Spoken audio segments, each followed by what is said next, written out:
After the U.S. regulators pulled the plug on Silicon Valley Bank, Federal Deposit Insurance Corporation was called in to take over the institution and handle the sale of its assets. Employees of the fallen bank have been offered 45 days of employment at 1.5 times their previous salary. FDIC earlier wrote an employee retention mail. It said workers will be enrolled and given information about benefits soon. Healthcare details will be provided by the former parent company SVB Financial Group. California governor recently remarked everyone is working with FDIC to stabilize the situation as quickly as possible. Some businesses with holdings at the failed bank are already receiving offers from hedge funds. People are offering to buy their stranded deposits for as little as 60 cents on the dollar. Elon Musk earlier made a statement that he is open to the idea of buying the collapsed Silicon Valley Bank and turning it into a digital bank. In a surprise collapse on Friday, startup-focused lender SVB Financial Group became the greatest bank failure since the financial crisis of 2008, sending shockwaves through global markets and leaving billions of assets of businesses and investors stranded.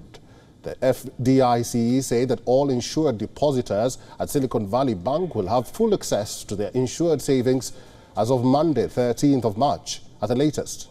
The bank's main headquarters and all of its branches will reopen on Monday, but the FDIC reported that as of the end of 2022, 89% of the bank's $175 billion in deposits were not insured. The abrupt failure of Silicon Valley Bank has shocked the startup community, which had grown to rely on the lender as a stable source of funding, especially for the most ambitious projects in the tech industry. It had become the 16th largest U.S. bank by assets in the year 2022. The bank had over $200 billion in assets and approximately $175 billion in deposits. The SVB collapse comes on the heels of the crypto-focused Silvergate Bank's shutdown. Silvergate marked the first U.S. bank casualty of FTX's collapse and the market rout that followed the news. Those woes were already reverberating across financial markets in addition to widespread worries about the Federal Reserve's plans for more and faster rate rises and plunging global stock prices. The bigger worry is not just the risk of contagion globally from the Silicon Valley Bank's collapse, but what the rising cost of money would do to other global banks. The rapid escalation of SVB's issues after the bank announced on Wednesday that it would raise money underscores how aggressive policy tightening by the Fed and other central banks to battle inflation is revealing weaknesses in the market. U.S. Treasury Secretary Janet Yellen earlier called SVB collapse a matter of concern. The White House, however, said that the banking system remains resilient and regulators have effective tools to address this type of incident.